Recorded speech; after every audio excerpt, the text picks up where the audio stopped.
Hola, buenas tardes. Soy Concha Harinero de la Oficina de Turismo y María Eugenia, ¿vale? Les vamos a acompañar en una visita teatralizada que se va a realizar esta tarde por toda Garrovilla.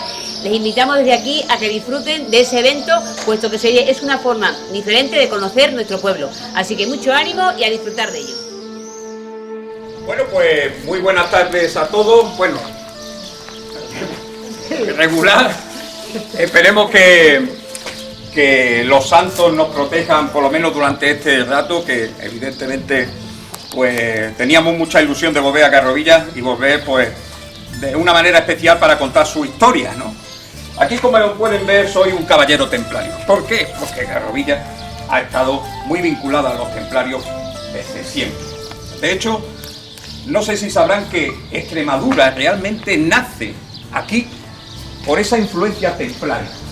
Dice que en el año 1166, Fernando II fue el que trazó un camino hacia la reconquista del León en Alconeta. Así se creó una encomienda que con varias poblaciones como Hinojal, Cañaveral, Santiago del Campo, Alconeta, Talaván.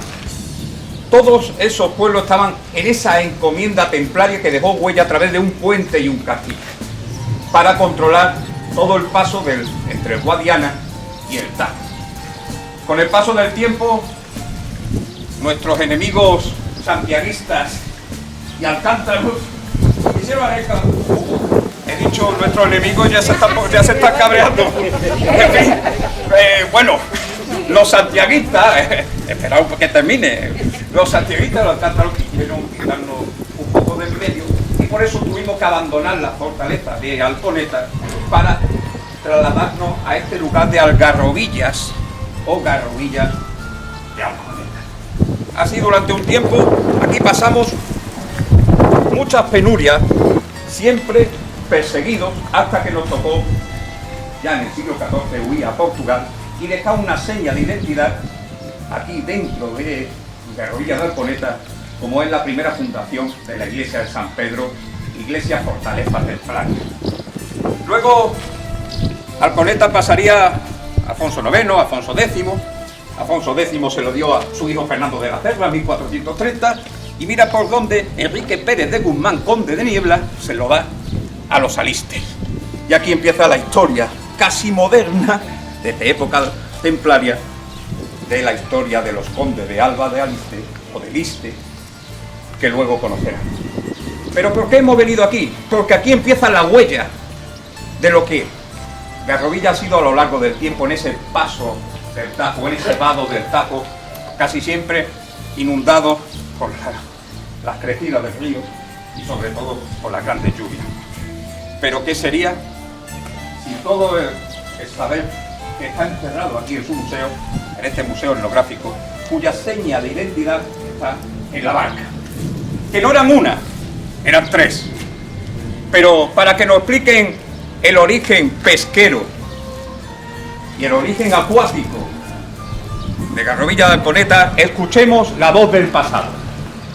Traigo pescado fresco de las orillas del Tajo.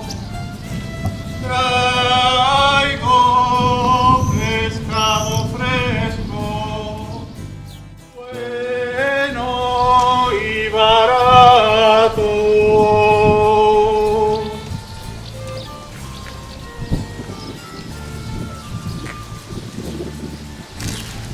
Traigo pescado fresco, señora. Caballero, lo estoy regalando. Bueno, veo que hoy no han venido a comprarme pescado.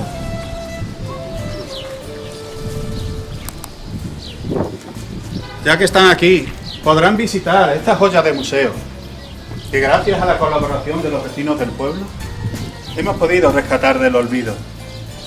Este lugar fue un silo y servía para guardar el grano. Ahora sirve para guardar el recuerdo de lo que fuimos. Aunque en el año 1969 más de 10.000 hectáreas de terreno quedaron cubiertas por las aguas, el vado de Alconeta ha sido siempre un lugar de comunicación. incluso antes del 2000 antes de Cristo. Los romanos, viendo su importancia, construyeron el puente de Apolodoro de Damasco, bajo las órdenes de Trajano. Era un puente segmentado, único en su género, y un punto crucial de comunicación, desde la época de la Hispania romana hasta la Reconquista, además de las barcas del vado de Alconeta. El puente, en un momento en que quedó derruido y no había posibilidad de reconstruirlo, solamente las barcas recorrían los lados del Tajo. Había 3 barcas, la de Alconeta, la de Luria y la de Aceuche, además de infinidad de barcas de pescadores, como la mía, un pobre pescador, al que el pescado se le va a estropear. Estos alrededores estaban cubiertos de vegas de pimiento, de algodón y el secadero del vado de Alconeta, todo ello bajo las aguas. Bueno, la barca que recorría y se ocupaba del vado era la barca de Alconeta, pero para utilizarla había que parar. Primero a los condes de Alba del Este y más tarde a los duques de Frías. La barca de Luria se encargaba de pasar al ganado trashumante y recibía ese nombre porque era el sitio donde se estrechaba el Tajo y convergía la Cañada Real, comunicando Torrejoncillo, Portezuelo y Cañaveral, de donde venían a las ferias de Garrovilla. La barca de Luria era conducida por un barquero, el pobre a base de remos, porque no había cable. La barca cargada de ganado. Y la barca de Aceuche era tal vez la menos utilizada, porque solamente los campesinos y los contrabandistas de café portugués y aguardiente pasaban por ella. El puente era necesario, no quedaba más remedio. En 1880 se construyó un puente de hierro para el ferrocarril, diseñado por Eiffel. Sí, Eiffel, el mismo que diseñó la Torre Eiffel de París. En 1928 ya construyeron uno de hormigón y piedra para el tráfico rodado. Estos puentes los construyeron cerca del puente romano y, por desgracia, también quedaron cubiertos por las aguas. Menos el puente romano, que lo habían desplazado un poco más arriba. El embalse de Alcántara no solo cubrió modos de vida, sino recuerdos que hoy tratamos de recordar en este museo. El río siempre fue importante y ahora mucho más. Pero la vida sigue así. Bueno, vayan ustedes con Dios, que yo tengo que seguir vendiendo mi pescado. Ya saben, tengo mucho pescado. Orihuelos, carpa, barbos, anguilas.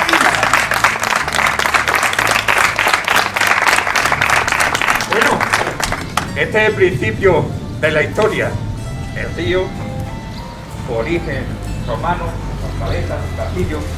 Pero nos vamos al corazón de Garrovilla, que es su plaza y su historia. No quiero develar mi nombre todavía, porque quedan algunas costas de disfrutar. Vámonos antes que nos coja la tormenta por el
paseo por la historia de Garrovilla y bueno,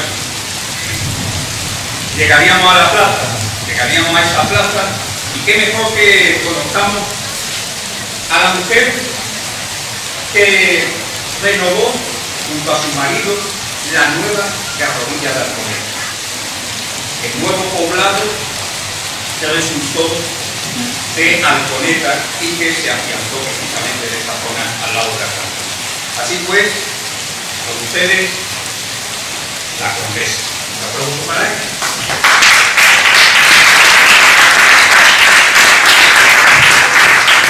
Un momento, pero ¿qué hacéis por estos lares? ¿Habéis nada que hacer? Porque si no, ya podéis volver por los demás. Que las cosas no están muy antes, y menos para la mujer. Que sí, de mucho castillo, muchas tierras, pero mucha falta de guerra. Por cierto, ¿no tenéis por ahí alguna monedilla para tomarme yo luego de que esta lluvia pase un cafelito ahí en la hospedería? Muy bonita. En mi casa tenía que estar yo allí en la puerta de imaginarse que estoy allí con ella. Es hospedería desde 1997. La Junta la adquiere en 1990 y una vez rehabilitada 213 millones de pesetas de para mí se convirtió en la casa de los condes de Alba Realista, es decir, de mi marido, desde el siglo XV. Título que fue concedido en manera de Ángela por Enrique IV de Castilla a don Enrique, mi esposo, que era el tercer hijo del almirante de Castilla, Alonso, y nieto de Alfonso. Esta hospedería es un edificio renacentista imperial tipo fortaleza. Mi marido, el conde Enrique de Mendoza, fue un militar experimentado y pendenciero y muy peleón. ¡Ay, Dios mío! Con los árabes, con los portugueses, en la batalla de Toro de 1475, qué sé yo, en la guerra de Isabel la Católica y la Beltraneja, con los nobles, con todo, menos conmigo, porque no se atrevía, porque en el momento que se ponía tonto, le decía yo, ¡ala, a la cuadra! Y allá que iba, derechito. Y ahora Viejete se empeñó en diseñar una estrategia para ganar batallas, cosa que no le funcionó y fue apresado por los británicos y por los portugueses durante los horribles.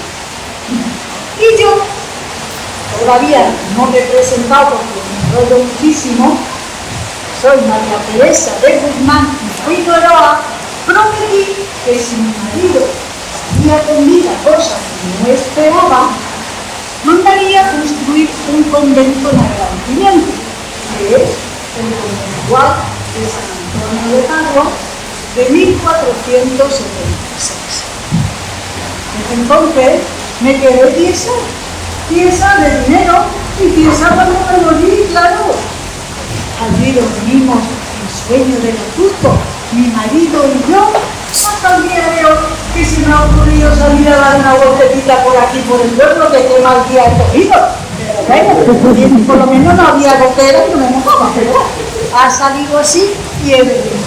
Cuando ya nos morimos, mi marido y yo, nuestros hijos se fueron a Zamora, a un palacio que hoy es el Parador de Turismo. Y venían aquí, a Garrovilla, a veranear. Y ahora me pregunto, como gritan tantas cosas, ¿han quitado el escudo que había en la fachada del conventual, en la que aparecía mi marido con los grilletes puestos? Porque vaya faena, desde que se lo pusieron, no había un cuello de camisa que le estuviese bien. ¡Qué faena la de los grilletitos! También aún se conserva ahí dentro del interior de la hospedería el diezmo. El diezmo consistía en guardar el 10% de los reales recaudados y el consiste en un subterráneo mudéjar que tiene una abertura en el techo por el que se clava el grano y que fue saqueado y atracado por el clavero de Alcántara, Alonso de Lurrón, también conocido como el Príncipe, y donde se encontraba el maestro de la orden, mi marido, otros novios que estaban litigando por sus posesiones, y llevó el clavero, lo secuestró, le quitó, le robó todas sus pertenencias y le mató a la cabeza para que no le persiguiese.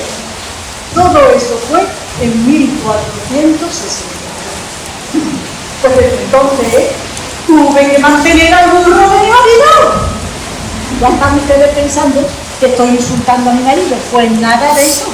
Me refiero a que como me mataron la cabalgadura, se tuvo que comprar un burro por si venía otra vez el clavero a atacarle o a algún otro, por pudiese huir.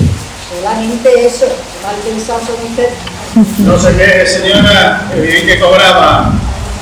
Como el señorío de Garrodilla era templario, según parece Alconeta, fue la primera encomienda templaria extremeña. Y bien que producía de riqueza, ¿eh? Buenas alcabalas que cobraban por el café, el aceite y el vino. Así que no se privaban de nada.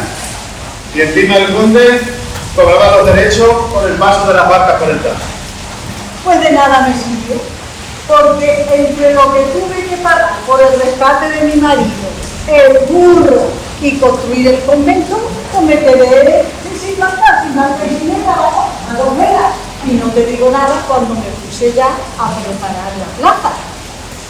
Es una plaza, una de las 12 plazas mayores más bonitas de toda España, es del siglo XV y de estilo gótico moderno. Tiene 65 arcos y 103 ventanales, que los contaba yo divinamente desde mi palacio. 4.000 metros cuadrados y 5 entradas.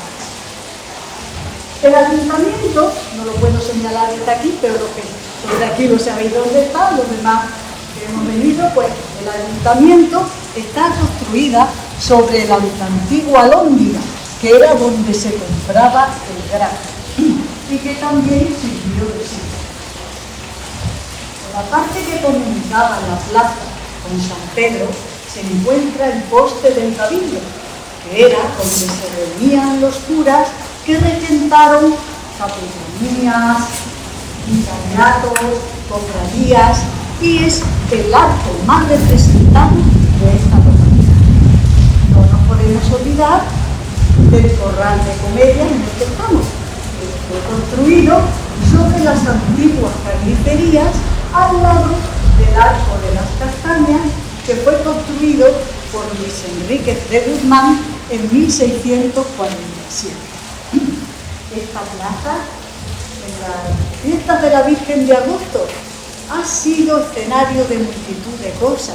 Ha visto correr toros, ha habido aquí también toros, ha habido mercados de abasto, aquí también se contrataban a los jornaleros para ir a trabajar al campo, en fin, una serie de cosas. Y hoy en día es entorno cultural gracias al turismo y a los visitantes como ustedes.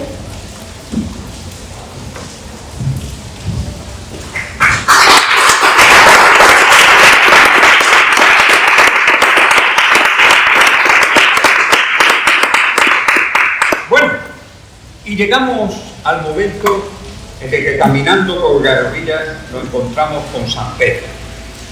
San Pedro es recuerdo de esa presencia templaria aquí en Garrodilla de Alconeta.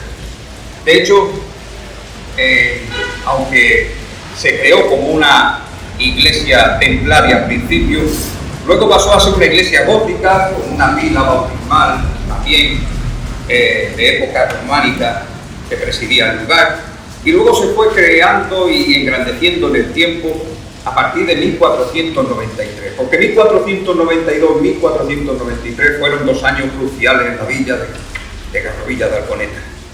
Y todo porque en ese lugar siempre auspiciado por los templarios, que obviamente, como pueden ver, atraen las energías telúricas del cielo.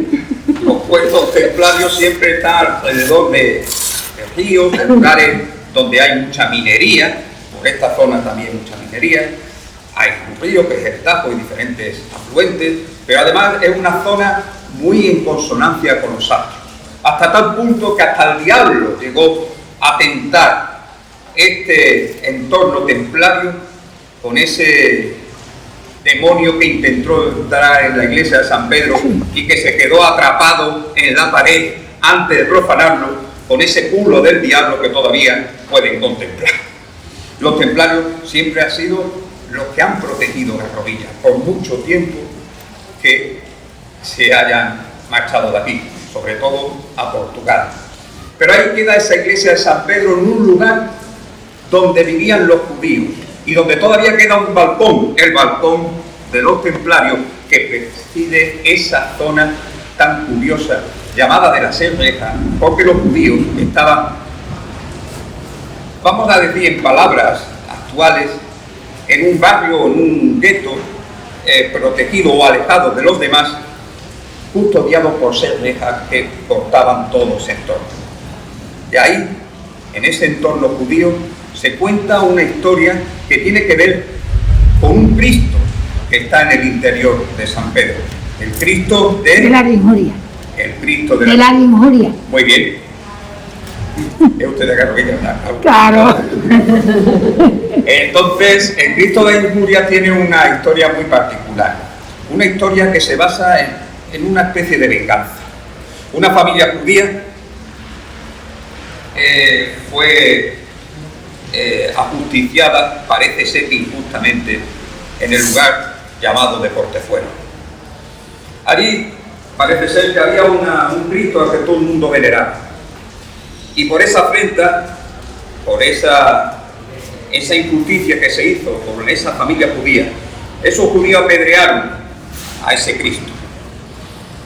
Y fueron unos vecinos de Garrovillas los que salvaron a ese Cristo de ser injuriado. Por eso, ese Cristo pasó durante un tiempo, no en Garrovillas ni en Portezuelo, sino en San Antonio de Padua, para terminar final en la iglesia de San Pedro. Y aquí está una de las protagonistas de aquella historia. Aquí tengo una de las piedras con las que guardaron mi familia. Esta fue una de las piedras ensangrentadas que se conservaron, cuando al final el Cristo pasó al término de Garrovilla. Y luego la Inquisición de Llerena ajustició a mi familia.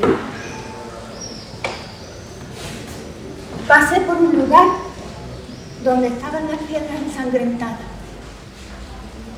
y ahí me convertí al cristianismo, donde viví en ese lugar, de las 6 rejas donde enterraron a mi familia. Con esta piedra pido perdón. Desde entonces, las piedras formaron parte del tesoro del Cristo de las Injurias.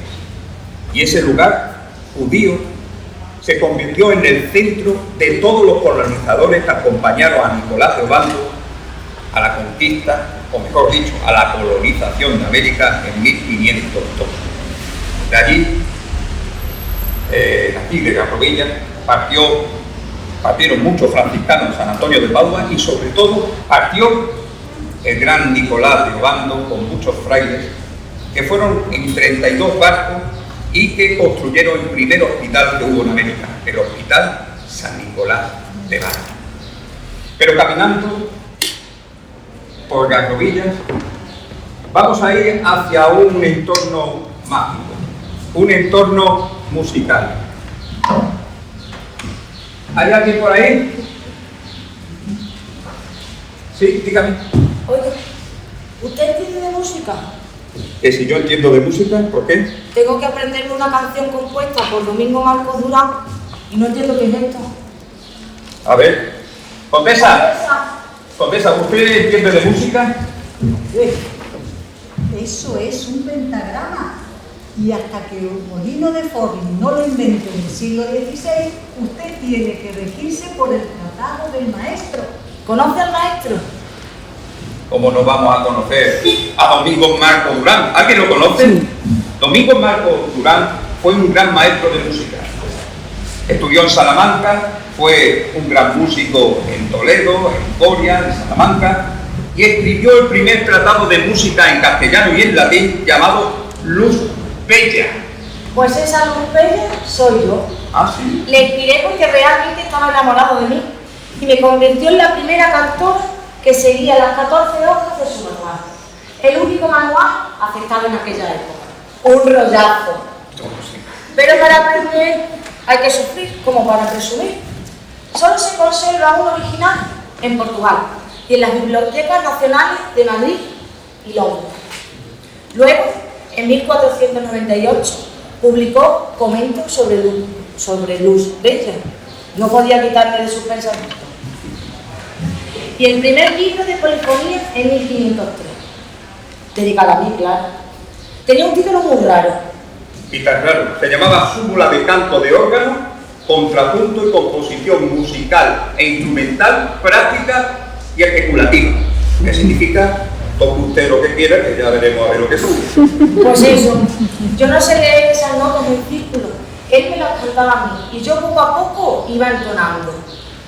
Me costaba un poquillo porque la verdad que soy teniente del oído derecho y capitán del izquierdo. ¡No! Ahí, el único que tengo es que ahora no me sale porque estoy con la alergia, ¿eh? Ahora no me sale.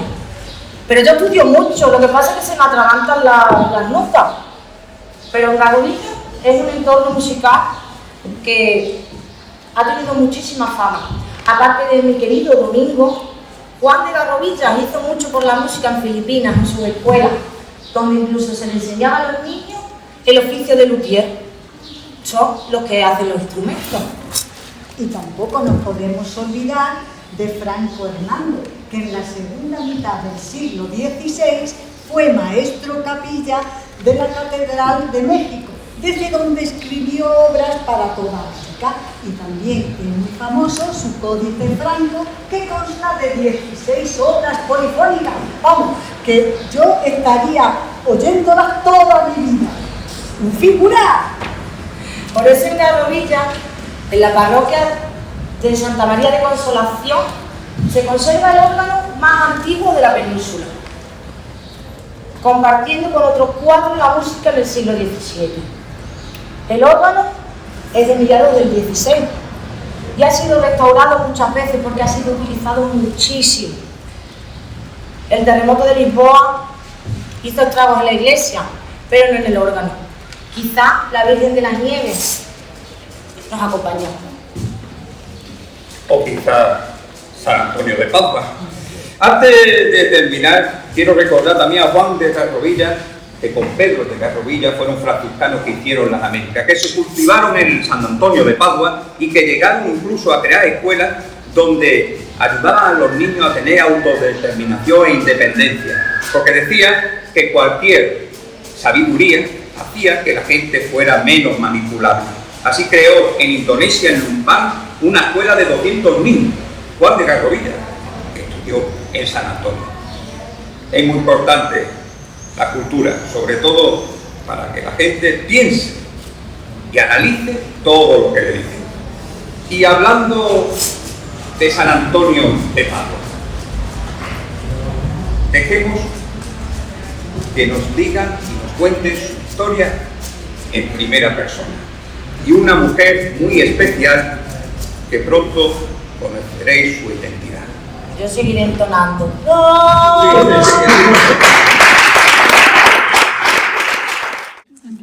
Muy buenas tardes, queridos viajeros. Estaréis descansados de vuestra ruta por las calles de Garrovilla, ¿no? No. Bien, yo os voy a contar la historia del conventual de San Antonio de Padua, hoy en ruinas. Pero son las ruinas de un lugar único en la evangelización del Nuevo Mundo y de Oriente. En aquellos tiempos, la religión era un motivo suficiente, una justificación para la guerra, siempre en nombre de Dios. Aquel lugar, al igual que mi castillo, que permanece sumergido bajo las aguas, eran símbolo, son símbolo hoy de aquel pasado, de luchas religiosas. Pero ese lugar, durante siglos y hasta la desamortización del XIX, fue un centro de estudios. Allí se estudió gramática, retórica, moral, filosofía, un lugar de sabiduría. Ya en el siglo XVII, el conde Luis Enríquez de Guzmán, que era virrey de Perú, había ampliado y engrandecido sus dependencias. Y en el siglo XVIII aún conservaba su patio columnado, la iglesia gótica, el retablo de 3 cuerpos y las estatuas de los condes. En él habitaban 11 clérigos de misa, 2 coristas, 3 legos y 36 frailes. Sin embargo, en el desgraciado año de 1843 se incendió aquel retablo dorado del convento. Afortunadamente, algunos vecinos pudieron rescatar parte de las imágenes y las llevaron a otras ubicaciones religiosas de la villa, salvándolas de las llamas. También permanece en el recuerdo de la villa, de la historia de la villa, aquella noche del 11 de octubre de 1497. Esa noche se detuvo aquí la reina Isabel, procedente de Valencia de Alcántara, de asistir al casamiento de su hija Isabel con don Manuel de Portugal. Allí esperaría, a su vez, a su esposo Fernando, quien regresaba de Salamanca, de pasar junto a su hijo el príncipe Juan los últimos momentos de la vida de este, que según se dijo, falleció de una especie de arrebato de pasión marital. ¿Ustedes me entienden? Les acompañó el cardenal Cisneros. En fin, historias, historias, historias. Y podríamos decir que hasta aquí hemos llegado casi, pero no estaríamos siendo fieles a la verdad. No. Porque todavía queda el último acto de la función, un acto liberador.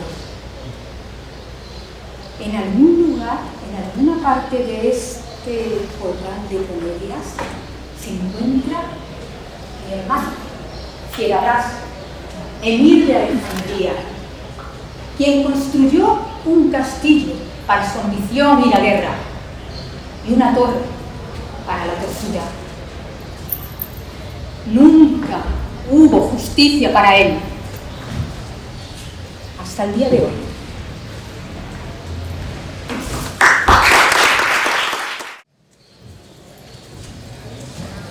Salam alaikum. Mi nombre es Fieradás, el de los brazos fuertes y corazón diestro. Emir de Alejandría, cónsul de Babilonia. Luché y defendí estas tierras ante las hordas cristianas con fuerza y valor. Amante de la guerra y la cultura. Por eso he elegido este precioso lugar, símbolo de cultura, para contaros mi gesta, ahora que ha acabado vuestro viaje. Queridos amigos, entre todos hemos hecho justicia de la memoria. Por eso ahora a vosotros, solo a vosotros, os pertenece mantenerla. Aguarda un instante. Es momento ahora de hacer justicia contigo. Tu vida siempre ha sido una farsa. Por eso has querido venir aquí, a este corral de comedias, para acabar la crónica de tu vida. Una vida miserable, que de hecho fuera mía propia. Escuchad. Cerca del puente de Mantible, un puente romano de reminiscencias templarias, se erigía mi castillo, el castillo de Floripes, también conocido como el castillo de Rochafrida en las crónicas carolingias y en el cantar épico de Roldán. Mi castillo había sido erigido por los berberiscos para vigilar y custodiar el paso de la Vía de la Plata a la altura de la confluencia de los ríos Tajo y Almonte. Yo era Floripes, princesa, hermana del flamante emir de Alejandría. Tú, Fierabras, el de los brazos fieros, un hombre sensible, afable con sus amigos, pero malvado e inmisericordia con su familia, y fiero enemigo de Carlomagno. Ese malvado rey francés quería someter el mundo. Por eso yo, fiel a mis creencias y a mis principios, y libre como el viento del desierto, jamás agaché mi cabeza ante su designio de conquistar el mundo. Carlomagno envió a 7 soldados de sus 12 pares de Francia para luchar con él y acabar con Fierabras y raptar a su hermana. Uno de esos soldados fue Guido de Borgoña, quien cayó perdidamente enamorado de mí, mientras yo le cuidaba y le curaba de las heridas recibidas en la toma del castillo. Fierabras, que era fiel custodio de su hermana, tenía las miras puestas en dar la mano de la misma a cualquier emir influyente y poderoso, y consideró a Guido como un usurpador. Lo encerró en la torre del castillo con sus soldados, allí en medio del agua, y dejó de carcelero al gigante Galafré. Lo mataste. Mataste a uno de mis mejores consejeros. A sangre fría y traición. Sí, con tu propia daga. Lo hice en mi propia defensa. No podía permitir que dejaran morir en aquella torre a esos hombres de frío y de hambre. Y sobre todo a Guido, a quien yo consideraba que sería libertador de tu tiranía. Yo estaba advertido y avisado. Te fuiste con un infiel. Y por eso, aun sabiendo que habías liberado a todos los presos, ordené asediar tu castillo. Sí, pero cometiste un error, olvidando poner vigilancia en cierta parte del castillo. Por allí huyó Guido, vestido con las ropas del gigante Galafré. Buscó refuerzos para conquistar el castillo, vencerte y encerrarte. Me hubiera gustado ver la cara que pusiste cuando subiste a la torre del castillo y no encontraste allí mi cadáver. Ese pobre guardián no mereció la muerte, pagar ese precio por su desobediencia. Mientras, tu amado Guido de Borgoña estaba destruyendo el puente para que mis huestes no lo ocuparan. Pero no importa. Mientras todo eso sucedía, yo alcanzaba mi inmortalidad eterna. Cuando yo liberé la torre, Guido y sus soldados descendieron a los sótanos del castillo. Allí había unos barriles que contenían un bálsamo legendario con el que se había embalsamado el cuerpo de Cristo. y nuestro padre, Jalán, habíais robado ese bálsamo en Roma, junto con el mantel de la última cena. Era el famoso bálsamo de Fierabras, que volvía inmortal a cualquiera que lo veía, como lo pidió Cristo, y como nos ocurrió a nosotros, que al igual que tú, venimos de ese bálsamo.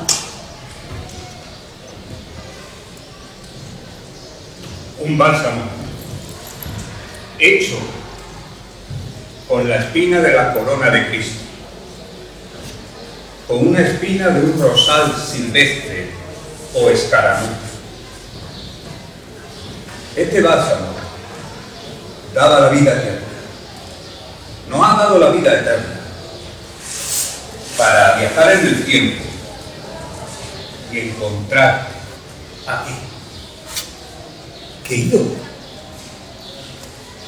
Cuando Floripe y yo destruimos la torre y el castillo,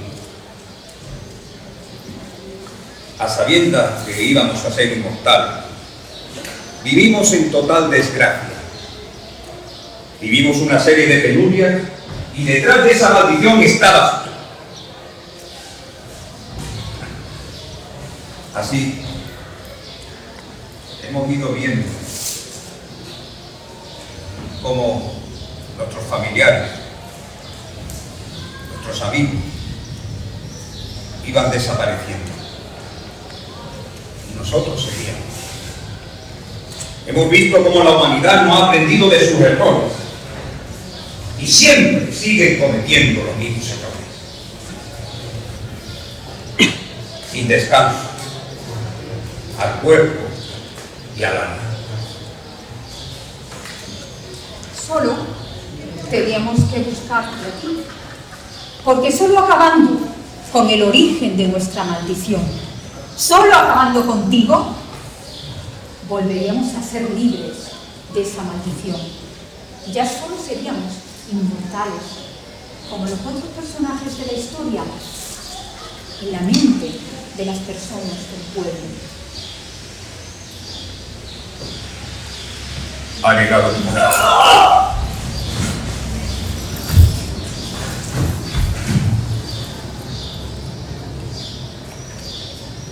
os equivocáis.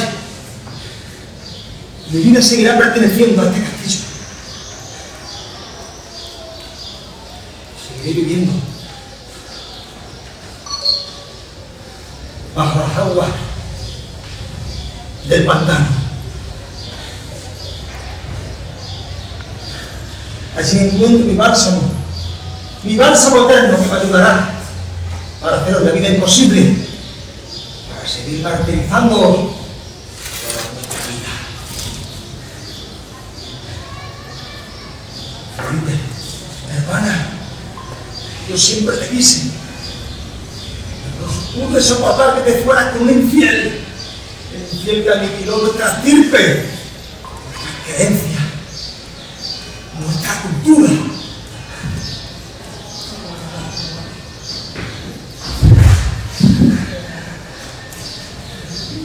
Pero ahora solo deseo que cargues con el peso de la culpa toda tu vida y te la lleves a cuenta el resto de tu vida.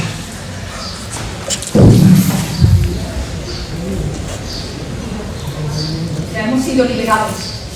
Vayamos a buscar esos barriles y destruyamos ese bálsamo de la inmortalidad para que quede solamente en una leyenda y podamos de verdad permanecer vivos en la mente del pueblo de Garrodillas, como el resto de estos personajes de su historia.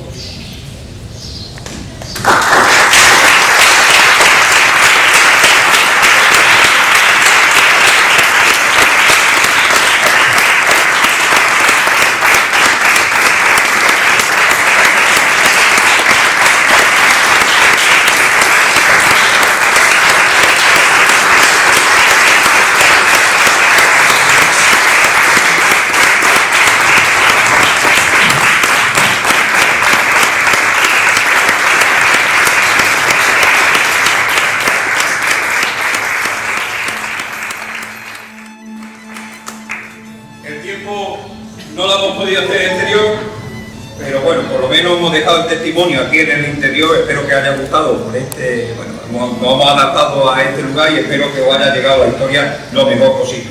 Espero que haya gustado, por lo menos con esa historia de los personajes de Garrovilla y terminando con la leyenda más conocida de su historia, ya en las crónicas de la canción de Roldán y desde el tiempo de Carlomagno, de las crónicas carolingias. Así que qué bien que se puedan contar esas crónicas con un lugar como Garrovilla Alcorta, que le tenemos tanto cariño. Así que muchísimas gracias y mucha salud para todos, que es lo más importante.